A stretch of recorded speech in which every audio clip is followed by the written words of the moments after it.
Hi అండి. Welcome to అమూల్య మంత్రి Telugu audio stories. ఈరోజు మనం వినబోయే స్టోరీ దొరబాబు పెళ్ళాం పార్ట్ 1. ఈ స్టోరీలోకి వెళ్ళబోయే ముందు ప్లీజ్ అండి మన ఛానల్ని సబ్స్క్రైబ్ చేసుకోండి. అలాగే కథ నచ్చితే లైక్ చేసి ఒక చిన్న కామెంట్ చేయండి. ఇక కథలోకి వెళ్ళిపోదామా?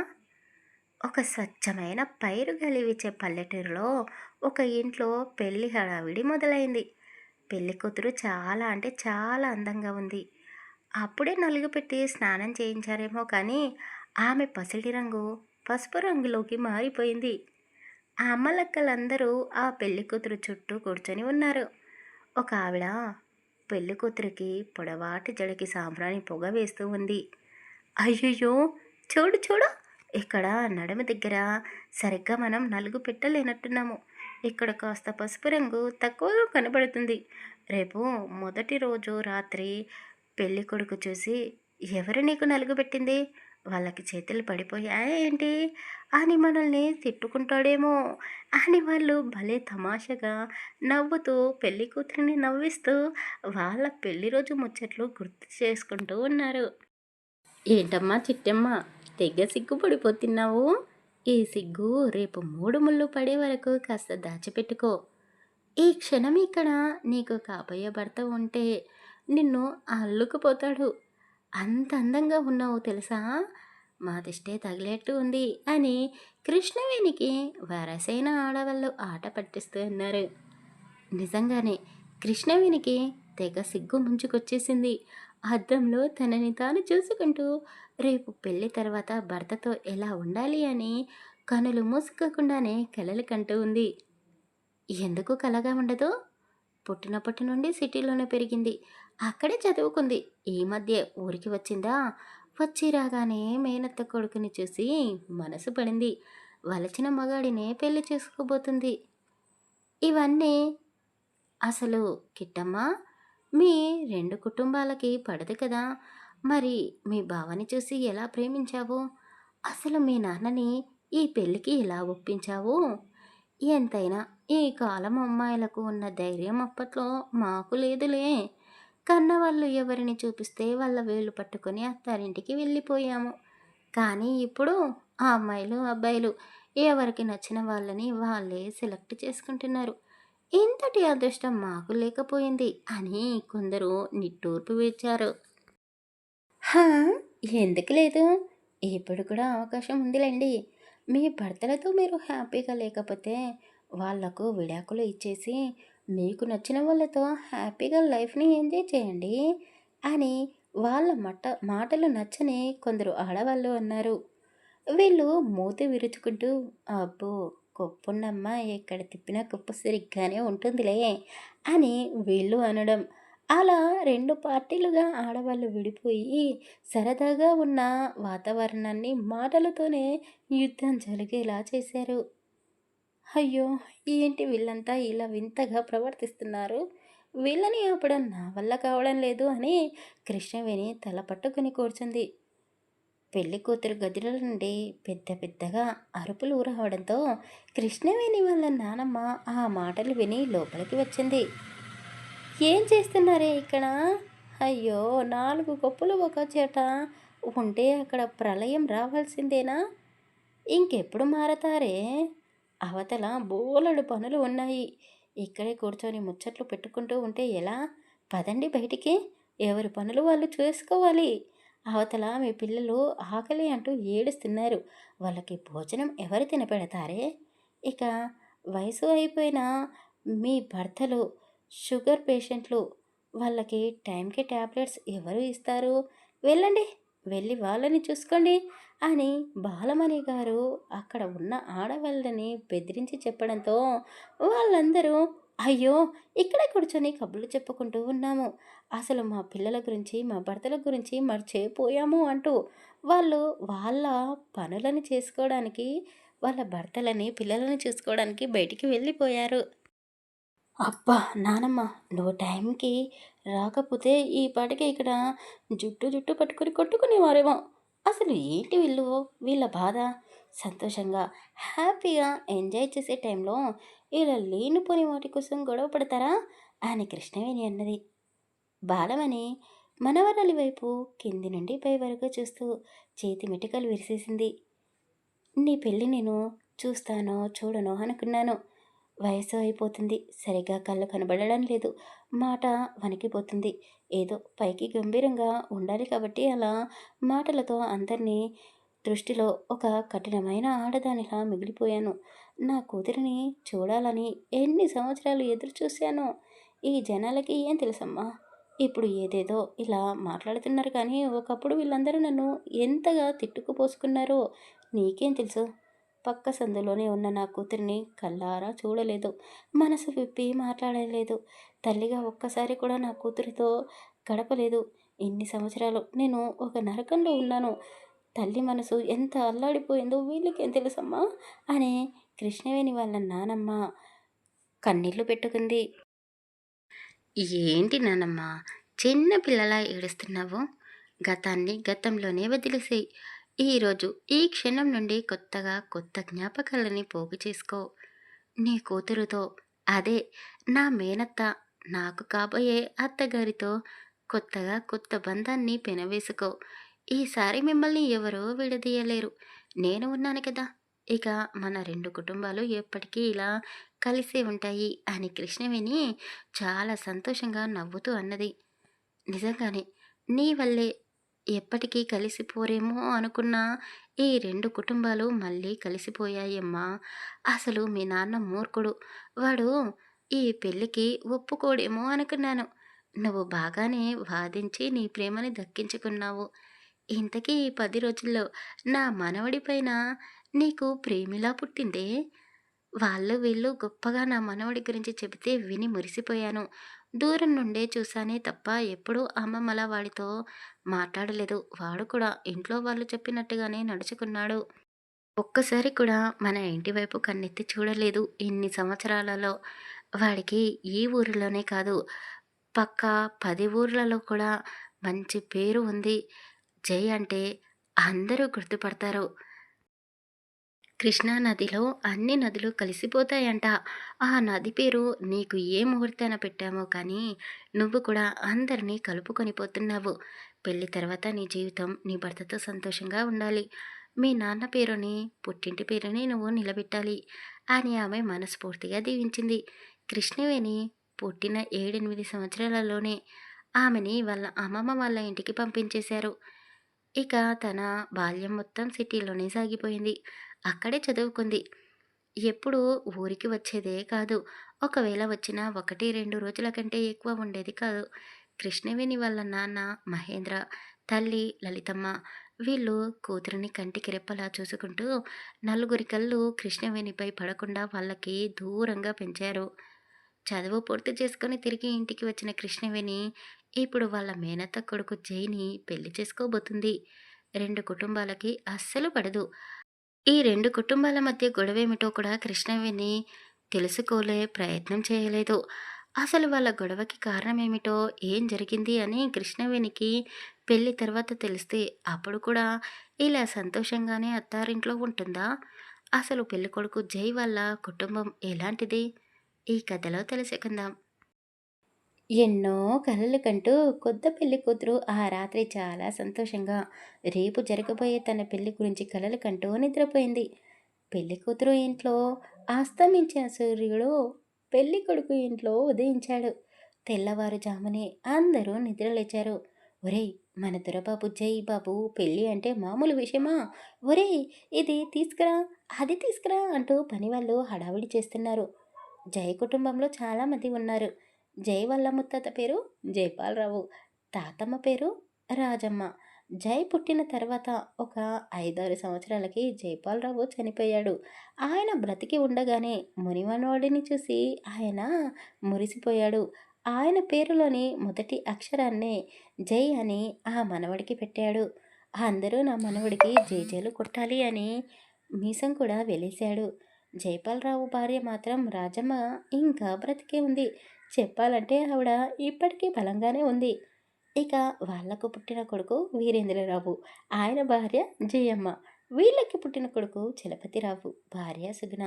వీళ్ళకి పుట్టిన బాబాయ్ జై, మన హీరో. వీళ్ళది దొరల వంశం. ఇక్కడ వింతేమిటంటే వీళ్ళ వంశంలో ఒకే ఒక్క కొడుకు అనేది వారసత్వంగా వస్తూ ఉంది. ఇప్పుడు ప్రస్తుతానికి ఆ కుటుంబానికి, ఆ వంశానికి వారసుడు జై ఒక్కడే. వీళ్ళకి ఆస్తిపాస్తులు దిట్టంగానే ఉన్నాయి. చెప్పాలంటే ఆ ఊరిలో సగానికి సగు భాగం వీరి పొలాలే ఉన్నాయి.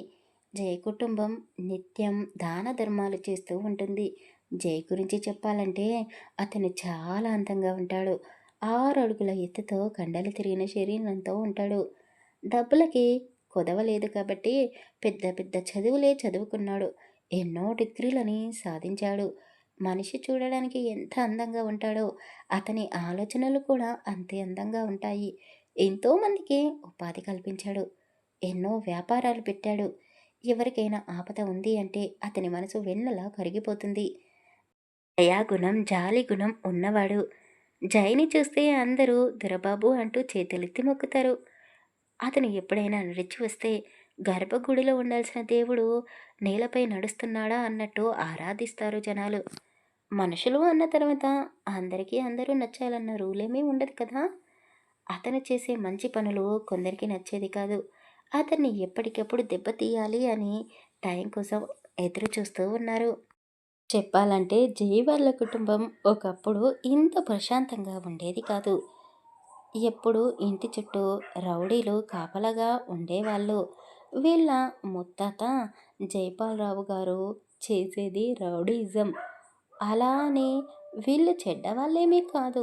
మంచి వాళ్ళకు మంచివాళ్ళు, చెడ్డ వాళ్ళకి చెడ్డవాళ్ళు. ఇప్పుడు ఉన్న జై తాతగారు వీరేంద్రరావు గారు కూడా రౌడీలకే పెద్ద రౌడీ. ఆయన పేరు చెప్తే ఇప్పటికీ జనాలు వణికిపోతారు.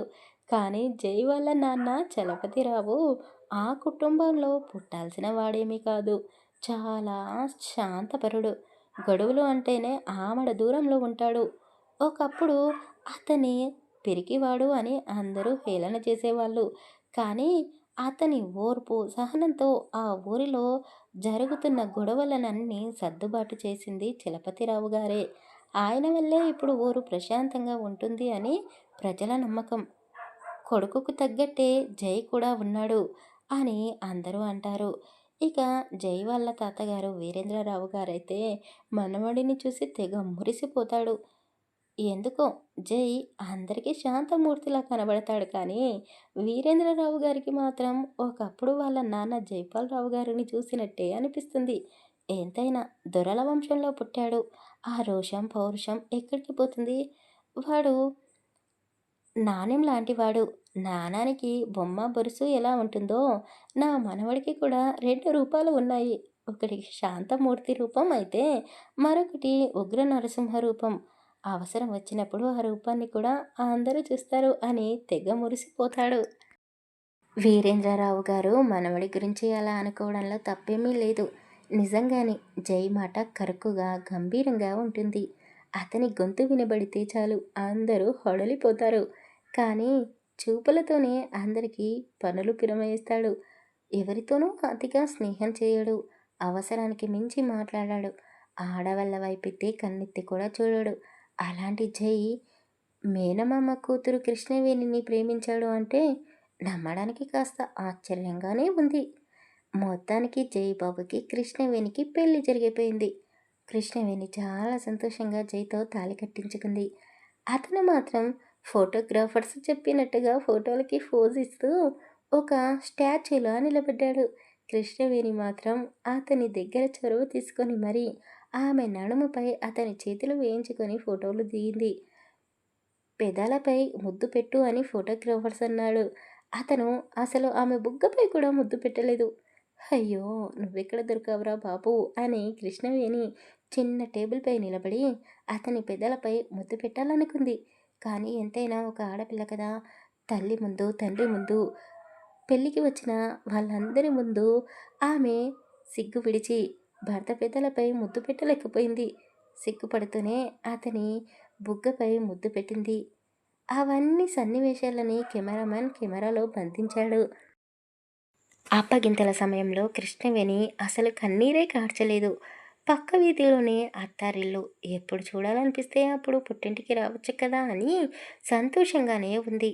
కానీ మహేంద్రరావు గారు చాలా బాధపడుతూ కన్నీళ్లను దిగమింగుకుంటూ కృష్ణవేణి చేతిని జై చేతిలో పెట్టాడు. చలపతిరావు గారి వైపు చూస్తూ, ఇప్పటి వరకు జరిగిందంతా నేను మర్చిపోలేదు, కానీ నా కూతురి భవిష్యత్తు ఎలా ఉండబోతుందో అని నాకు టెన్షన్గానే ఉంది. నా కూతురంటే నాకు ప్రాణం. తన సంతోషం కోసం నేను ఏమైనా చేస్తాను. ఆమె కళ్ళలో నుండి ఒక్క కన్నీటి చుక్క కారినా నేను మనిషిని అన్న సంగతి మర్చిపోతాను. నా చెల్లెలి విషయంలో మీరు మీ కుటుంబం చేసింది నేను ఇంకా మర్చిపోలేదు. నా చెల్లెలు జీవితంలాగే నా కూతురి జీవితం కూడా కాకూడదు అని వార్నింగ్ ఇస్తున్నట్టుగా ఆ కుటుంబం వైపు చూస్తూ అన్నాడు. అబ్బా, ఏంటి నాన్న ఏదేదో మాట్లాడుతున్నావు? మన తలరాతని ఎవరూ మార్చలేరు.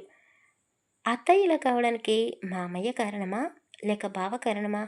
ఏదో అలా జరిగిపోయింది. నేను ఉన్నాను కదా, అత్తయ్యని జాగ్రత్తగా చూసుకుంటాను అని ఆ అప్పగింతల సమయంలో తల్లిదండ్రులుగా పెళ్లి కూతురికి చెప్పాల్సిన జాగ్రత్తలన్నీ రివర్స్లో ఆమెనే వాళ్ళ అమ్మ నాన్నలకి నానమ్మకి చెప్పేసి భర్తతో చాలా సంతోషంగా కాపురానికి వెళ్ళింది. అదే రాత్రి వాళ్ళిద్దరికీ ఆ ఇంట్లో తొలి రాత్రి ఏర్పాటు చేశారు. కృష్ణవేణికి తెల్ల చీర కట్టించి తలలో నిండుగా మల్లెపూలు పెట్టించి తెల్లటి పాల గ్లాస్ని చేతిలో పెట్టి ఆమెని శోభనం గదిలోకి పంపించారు. ఎన్నో ఆశలు కలలతో ఆ గదిలోకి అడుగుపెట్టిన కృష్ణవేణి జై గురించి ఆలోచిస్తూ ఉంది. నేనే ప్రేమించాను, నేనే పెళ్లి చేసుకున్నాను. అసలు బావకి నా మీద ప్రేమ ఉందా? ఉంటే ఎప్పుడు నాతో ప్రేమగా 4 మాటలు మాట్లాడిందే లేదు. పెళ్ళిలో కూడా సైలెంట్గా ఉన్నాడు. నాకేమో అతను పక్కన నిలబడితేనే ఒళ్ళు పులకరించిపోతుంది. బావ చాలా సైలెంట్ అనుకుంటాను. అతన్ని నేనే అర్థం చేసుకోవాలేమో, నేనే దగ్గరికి తీసుకోవాలేమో. అయ్యో దేవుడా! నాకు ఎన్ని తిప్పలు పెట్టావయ్యా అని మనసులోనే అనుకుంటూనే గదిలోకి వెళ్ళింది. జై కిటికీ దగ్గర నిలబడి బయటికి చూస్తూ ఉన్నాడు. ఆమె గదిలోకి వచ్చింది అని అతనికి తెలుసు. ఆమె రాకని ఆమె కాలికి ఉన్న పట్టీలు శబ్దం చేస్తూనే చెప్పాయి. గాజుల గలగల నేను వచ్చాను అంటూ చెబుతున్నాయి. అతను అలాగే నిలబడి చూస్తూ ఉన్నాడు.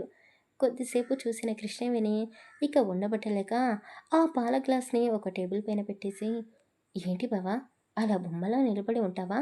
ఈ రాత్రంతా నా వైపు చూడవా అంటూ అతని దగ్గరగా వెళ్ళి భుజంపై చెయ్యి వేసింది. అప్పటి వరకు తమాయించుకొని ఉన్న జై ఒక్కసారిగా ఆమె వైపుకు తిరిగి గట్టిగా అతని గుండెలకు అదిమి పట్టుకున్నాడు. అతని కళ్ళలో నుండి కన్నీళ్లు అలా కారిపోతూనే ఉన్నాయి. ఆ కన్నీళ్లు ఆమె వీపిని తడిచేసింది. ఏంటి బావా, ఏడుస్తున్నావా? ఎందుకు అని కృష్ణవేణి అతని చుట్టూ చేతులు వేసి ప్రేమగా వీపుపై నిమురుతూ అడిగింది. అతను ఒక చేతితో కన్నీళ్లను తుడుచుకొని ఆమె భుజంపై ముద్దు పెట్టి గట్టిగా సబ్ చేశాడు. అయ్యో, ఏం చేస్తున్నావు బావా? అంత తొందరేంటి? ముందు మనం మాట్లాడుకోవాలి. అసలు నువ్వు నాతో సరిగ్గా మాట్లాడలేదు. నీ గురించి చెప్పు అని కృష్ణవేణి అంటూ ఉంది. కానీ అతను అవేమీ పట్టించుకోకుండా ఆమెని ఆక్రమించే పనిలో ఉన్నాడు. అతనిపైన ఎంతో ప్రేమను పెంచుకున్న కృష్ణవేణి ఆ క్షణం జైని దూరం పెట్టాలి అనుకోలేదు. పోనీలే, నా భర్తనే కదా, తర్వాత తీరిగ్గా మాట్లాడుకోవచ్చులే అని ఆమె కూడా అతనికి లొంగిపోతూ ఉంది. కొత్త జంటని ఎవరూ డిస్టర్బ్ చేయకూడదు, కానీ ఎవరో ఆపకుండా వాళ్ళ డోర్ని బయట నుండి కొడుతూనే ఉన్నారు. జయ అసలు ఆ శబ్దాన్ని వినిపించుకోవడం లేదు. కానీ కృష్ణవేణికి చాలా ఇబ్బందిగా అనిపించింది. బావా, ఒక్క నిమిషం, ఎవరో డోర్ కొడుతున్నారు. నీ అవసరం వాళ్ళకు ఉన్నట్టుంది అని అతన్ని పక్కకి తోసేసింది. వెళ్ళి డోర్ తెరిచింది. ఎదురుగా ఒక పని ఆవిడ నిలబడి ఉంది. జయబాబు, మీ అమ్మగారు కనబడడం లేదు. ఇల్లంతా వెతికి చూశాము. అందరూ బయటికి వెళ్ళి వెతుకుతున్నారు. మీకు చెప్పకూడదే అనుకున్నాము, కానీ ఆ అమ్మగారు 4 గంటల నుండి కనబడడం లేదు. వెతుకుతూనే ఉన్నాము. ఆవిడ జాడ ఎక్కడా కనబడలేదు అని ఆ పనావిడ వణుకుతున్న గొంతుతో చెప్పడంతో జై కళ్ళు ఒక్కసారిగా ఎర్రబడ్డాయి. మీరందరూ ఏం చేస్తున్నారు అంటూ చాలా కోపంగా ఒక సింహం గర్జిస్తే ఎలా ఉంటుందో అలా గర్జించేసరికి కృష్ణవేణి కూడా ఉలిక్కి పడిపోయింది. వామ్మో, ఇతనికి కోపం కూడా వస్తుందా అని అనుకుంది. అతను కేకలు వేస్తూ గదిలో నుండి బయటికి వెళ్ళాడు. అతని గొంతు ఇల్లంతా రీసౌండ్ వస్తుంది. అతని అరుపులకి కృష్ణవేణి గుండె చాలా స్పీడ్గా కొట్టుకుంటుంది. ఇంట్లో నుంచి వెళ్ళిన అరగంటకే జై తిరిగి వాళ్ళ అమ్మతో ఇంటికి వచ్చాడు. అందరూ ఇంటికి చేరుకున్నారు. ఇప్పుడు ఇల్లు ప్రశాంతపడింది. కానీ కృష్ణవేణి గుండెదడ మాత్రం అలాగే ఉంది. జైని ప్రేమిస్తున్నాను అని మొదటిసారి వాళ్ళ నాన్న మహేంద్రతో ఆమె చెప్పినప్పుడు వాళ్ళ నాన్న అన్న ఒకే ఒక్క మాట, ఆ కుటుంబం అంత మంచిదేమీ కాదమ్మా. అక్కడ మనుషులు కాదు ఉండేది, రౌడీలు. వాళ్లకు రౌడీయిజం చేయడం మాత్రమే తెలుసమ్మా. వాళ్ళతో నువ్వు బ్రతకలేవు. ఆ జై నీకు కరెక్ట్ కాదు అని చెప్పాడు. అప్పుడు కృష్ణవేణి తండ్రి మాటలను అంతగా పట్టించుకోలేదు. కానీ ఇప్పుడు జై అంత గట్టిగా అరిచేసరికి పదే పదే వాళ్ళ నాన్న చెప్పిన మాటలే గుర్తుకు వస్తున్నాయి. ఆమె కళ్ళల్లో జై పైన ఎంతో ప్రేమని దాచిపెట్టుకుంది. కానీ ఇప్పుడు ఆ ప్రేమ ప్లేస్‌లో భయం మాత్రమే కనబడుతుంది. జై వాళ్ళ అమ్మ సుగుణమ్మ ఆమెకి జై దగ్గరుండి భోజనం తినిపించి గదిలోకి తీసుకొని వెళ్ళి టాబ్లెట్స్ వేసి పడుకోబెట్టాడు ఆమెను. ఆ తర్వాత చాలా కూల్‌గా కృష్ణవేణి దగ్గరికి వచ్చాడు.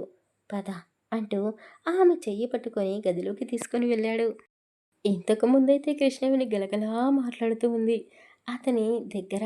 కానీ ఇప్పుడు స్టాచ్యూలా నిలబడడం ఆమె వంతు అయ్యింది. జై ఆమెతో మాట్లాడుతూ, "నువ్వు ఎంత అందంగా ఉన్నావో తెలుసా? నా కోసమే పుట్టావేమో! నేను ఎంతగానో ప్రేమిస్తున్నాను" అంటూ అతను చాలా మాటలే మాట్లాడిస్తున్నాడు. కానీ అవేమీ కృష్ణవేణి చెవికి ఎక్కడం లేదు. అతను నెమ్మదిగానే, నిదానంగానే మాట్లాడుతున్నా ఆమెకు మాత్రం అతను అరుస్తూ, గట్టిగా గర్జిస్తూ మాట్లాడుతున్నట్టుగానే అనిపిస్తుంది. "ఏంటి కృష్ణ సైలెంట్‌గా ఉన్నావు?" అంటూ ఆమెని అతను దగ్గరికి తీసుకున్నాడు. ఇంతకు ముందైతే భర్తకేమీ తెలీదు, అన్నీ నేనే నేర్పించాలి అనుకుంది. కానీ ఇప్పుడు అతను ఆమె శరీరంతో ఆడుకుంటూ ఉంటే ఆమె ఆశ్చర్యపోయింది. ఇతనిలో మరో మనిషి దాగి ఉన్నాడా? గది బయట ఒకలా, గది లోపల ఒకలా ఉన్నాడు. ఇతని గురించి మా నాన్న చెప్పింది నిజమేనా అని కృష్ణవేణి మనసు పరిపరి విధాలుగా ఆలోచిస్తూ ఉంది. ఆ తర్వాత ఏం జరగబోతుంది తర్వాయి భాగంలో తెలుసుకుందాం. కథ నచ్చితే ప్లీజ్ ప్లీజ్ లైక్ చేసి కామెంట్ చేయండి. అలాగే మన ఛానల్ని తప్పకుండా సబ్స్క్రైబ్ చేసుకోండి. Thank you for listening.